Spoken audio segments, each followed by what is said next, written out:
Olá, galera, tudo bem? Hoje eu vim falar sobre mudanças. E procurando no dicionário, nós temos duas definições para mudanças. Uma definição é mudança de local, né? Quando a gente faz uma mudança de casa, por exemplo. Eu conheço algumas pessoas que gostam muito de se mudar, né? Outras já nem tanto, né? Gostam de ficar no mesmo lugar ali. E temos a mudança também no sentido de transformação, restauração. E o que eu mais gostei foi dar outra direção. Foi uma das definições que eu achei no dicionário. E pensando em mudança, muita gente tem receio até mesmo de mudar em relação a si mesmo, né? Além de se mudar de casa, de estado, de país, sei lá, tem também receio de mudar a si mesmo, né? Só que quando a gente vive uma vida com Deus, a mudança é necessária. Em todo momento que a gente vive uma vida com Deus, Ele nos chama uma mudança, né? Tanto uma mudança de mente, tanto uma mudança de comportamento, de uma ideia que a gente tem. Sempre há necessidade de mudança. E parando para pensar, eu gosto muito de falar sobre Pedro, né? Então hoje eu vim falar um pouquinho sobre a mudança de Pedro.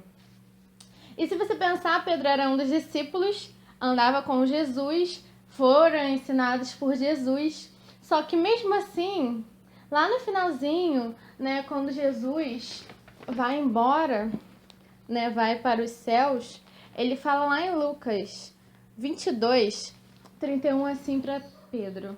Jesus continuou: Simão, Simão, escute bem. Satanás já conseguiu licença para pôr vocês à prova. Ele vai peneirar vocês como o lavrador peneira o trigo, a fim de separá-lo da palha. Mas eu tenho orado por você, Simão, para que não lhe falte fé. E quando você voltar para mim, anime os seus irmãos. Então Pedro disse a Jesus: Estou pronto para ser preso e morrer com o Senhor. Então Jesus afirmou: Eu digo a você, Pedro, que hoje, antes que o galo cante, você dirá 3 vezes que não me conhece. Olha só o que Jesus fala para Pedro. Pedro tinha andado sobre as águas, né, em um determinado momento. Não creu e afundou, e aí Jesus o segurou. Pedro também viu o milagre lá, né, das multiplicações dos pães e peixes. Pedro também viu o milagre da pesca maravilhosa na Bíblia, retratado, que aconteceu com ele ali. E foi a partir daquele momento que ele se tornou um discípulo de Jesus.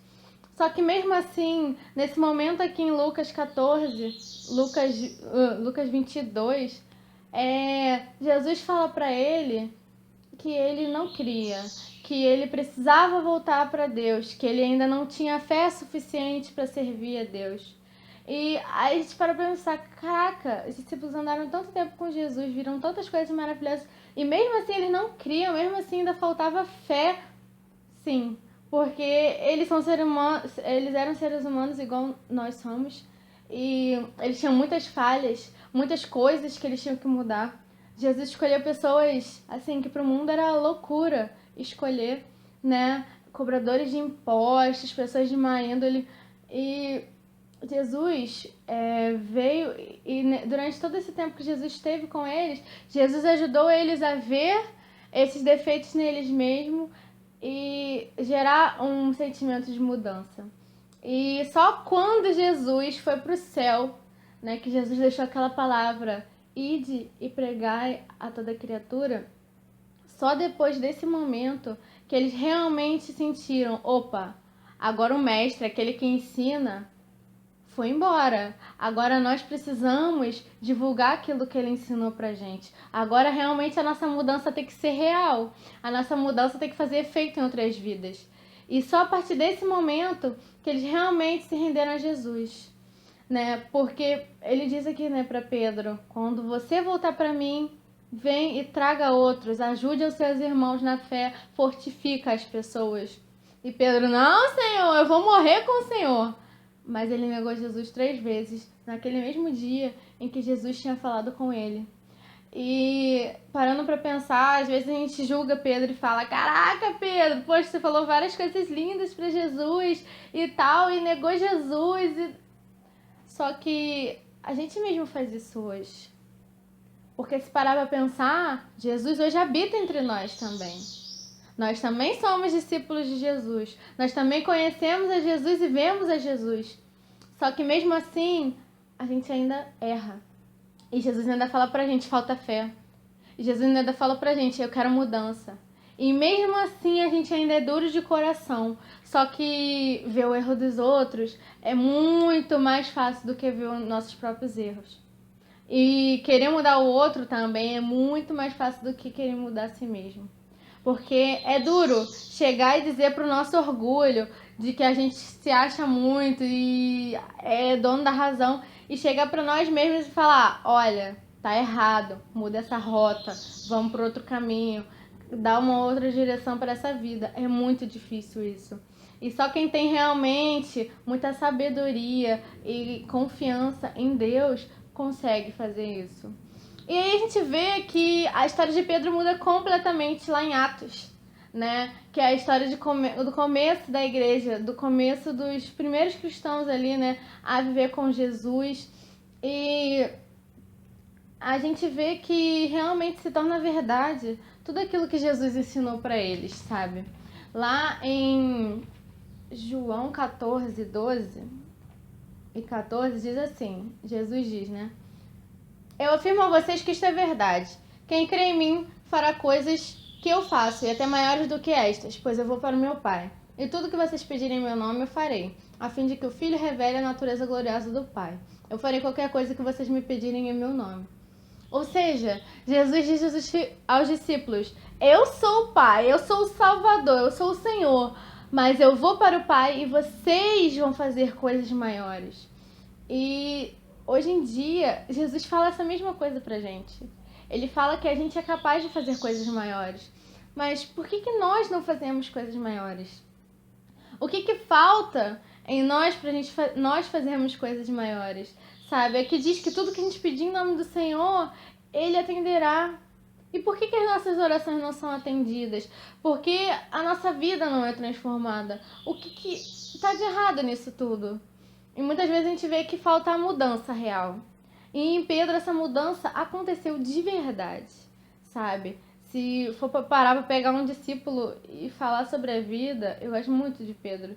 Porque depois a gente vê Pedro e João, né, curando um coxo. Né? Eles não tinham dinheiro para dar ao coxo que estava ali pedindo esmola, mas eles falaram a ele assim, tudo o que eu tenho eu te dou. Seja curado em nome do Senhor. Olha só, ele diz que tudo que ele tinha era Deus. Então ele entendeu que o objetivo da vida dele não era adquirir riqueza, não era fazer uma faculdade, não era um namoro, não era, sabe, tudo isso que a gente tem aqui nessa vida. Mas que o principal objetivo dele, ele encontrou, que era servir a Deus. E assim tem que ser na nossa vida também. A gente tem que ter Deus como o topo da nossa vida. Porque só quando a gente entende que Deus é o mais importante, Deus tem que estar no primeiro nível da nossa vida, aí sim a gente começa a viver de uma forma tão abundante, que a gente consegue fazer coisas maiores até do que Jesus faria, do que Jesus fazia. Dá pra entender, assim? É meio confuso, mas é maravilhoso entender tudo isso, sabe? Na grandeza daquilo que Deus mostra pra gente. E Pedro, ele foi se defender diante do conselho, ele teve ousadia em falar, em defender a causa de Cristo. E ele e os outros discípulos se alegraram por estar sendo condenados por ser seguidor de Jesus. Eles foram perseguidos, sabe? E mesmo assim, Pedro obedeceu durante todo o tempo. Deus mandou ele ir até a casa de um não judeu e ele foi. Mesmo sendo contra as regras lá dos judeus, contra tudo aquilo que ele pensava, ele foi porque Deus mandou. Então a gente vê que ele não é mais aquele Pedro que andava com Jesus, que negava Jesus, que duvidava de tudo e tal. Não, ele era um Pedro realmente renovado pelo Senhor. E é maravilhoso a gente entender isso. E muita gente acha que só vai viver isso quando passar por um batismo nas águas. E aí a pessoa fala, quando eu me batizar nas águas, eu vou realmente ser transformado. Beleza, isso acontece de verdade. Acho que o batismo das águas, ele é um marco, assim, sabe? De divisão da nossa história mesmo. De quem a gente era, super errado, super... para ser uma pessoa totalmente renovada pelo Senhor. Mas não adianta ficar só no dia que você se batizou, sabe? Não adianta ficar só ali. O que a gente vive no dia do batismo nas águas tem que ser constante na nossa vida. A essência daquilo que a gente sentia quando a gente se converteu tem que ser constante na nossa vida. Senão a gente não vive de forma a agradar a Deus. Senão a gente não tem uma real mudança. A gente não tem uma vida de dedicação, de constância, sabe? A Deus. E lá em Romanos, todo mundo conhece essa passagem. Romanos 12. 12:2 diz assim: não vivam como vivem as pessoas desse mundo, mas deixe que Deus os transforme por meio de uma completa mudança de mente de vocês. Assim vocês conhecerão a vontade de Deus, isso é, aquilo que é bom, perfeito e agradável a Ele. Ou seja, as pessoas do mundo não acham que devem mudar, acham que devem continuar assim mesmo, e as pessoas que se virem para quem quiser gostar deles, que goste deles do jeito que eles são. Mas nós, não. Nós temos que ser inconformados com esse mundo. Inconformado com o jeito que nós vivemos também. Sabe? Porque hoje em dia a gente vê uma notícia na televisão de uma desgraça e tal. Aí você fala, mais uma, normal, tal. Não. A gente precisa ser inconformado e falar, nossa, que mundo é esse que a gente vive, que tem tanta desgraça, tanta corrupção, tanta coisa ruim, e a gente tem que ser inconformado com isso e orar de verdade por isso, mas tudo a gente acha que já não tem mais solução.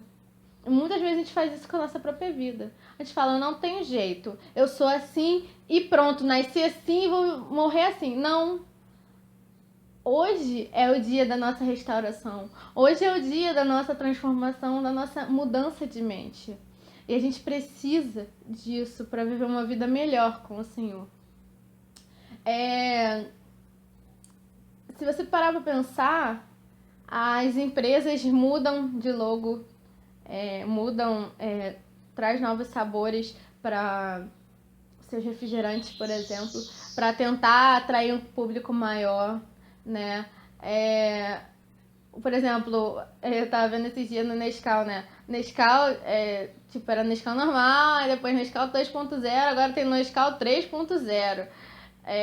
O Traquinas teve uma época que mudou pra mais sabor também. Então, assim, as empresas se renovam, né? Renovam o seu modo de agir para atrair um público maior. Ouvindo um tempo atrás, e eu sempre lembro de uma palavra do pastor Cláudio Duarte, ele fala que a Gillette é sua própria concorrente, porque ela se torna melhor a cada dia, mas não porque ela tem um concorrente e precisa ali lutar pelo seu mercado, mas porque ela quer ser melhor a cada dia. Eu vou botar até o link embaixo aí do vídeo para vocês darem uma olhada. E nós precisamos ser assim. A gente não precisa ser melhor em adorar a Deus ali, porque a gente vê que o irmão do nosso lado tá adorando mais a Deus e a gente fala, não, eu tenho que adorar mais a Deus pra ser melhor do que ele. Não, a gente tem que ser concorrente de nós mesmos, de ver, ontem eu era assim, mas hoje eu quero ser melhor do que eu fui ontem. E a gente tem que ser assim, sabe? Concorrentes de nós mesmos, inconformados com nós mesmos. E pra terminar, eu quero deixar uma reflexão de uma historinha que já ouvi, e eu acho que alguns já ouviram também, que é a historinha das duas moscas. E é assim, duas moscas caem num copo de leite, né? E a primeira lá, toda ousada, animada, tenta chegar até a beira do copo para sair do copo, só que ela não consegue. E ali ela desanima e acaba afundando, né, no leite. A segunda mosca, né, ela tava lutando para sobreviver, mexendo. E aí ela foi e conseguiu fazer uma nata, né, do leite, conseguiu subir em cima dessa nata e conseguiu voar. Depois disso. Aí tá, conseguiu. Uns tempos mais tarde, essa mosca caiu de novo em um copo. E aí tentou fazer aquela mesma coisa que ela fez daquela outra vez. Aí, passando uma mosca, né, falou assim, sobe no canudo, ó, tem um canudo aí no copo, sobe nele, não sei o que lá. E ela não quis ouvir. e ela acabou afundando porque ela estava no copo de água. Ou seja, o que eu quero dizer com isso é que muitas vezes a gente quer tomar a mesma postura que a gente tomou em ocasiões anteriores, coisas anteriores que aconteceram com a gente. Só que não, as mudanças aconteceram na nossa vida, coisas aconteceram na nossa vida e nós já não somos mais aquelas pessoas. E não é mais aquilo que Deus quer. Ele quer que a gente age de uma forma diferente dessa vez.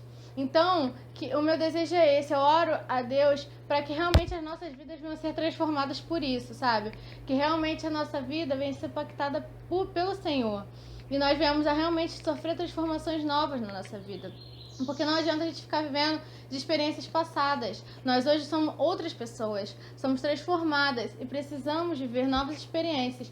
Então, eu peço muito a Deus que realmente você venha ter intimidade com Deus e Ele venha tocar o seu coração, assim como Ele tocou no meu coração.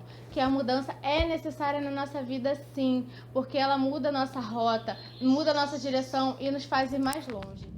Beijos, até a próxima. Somos livres.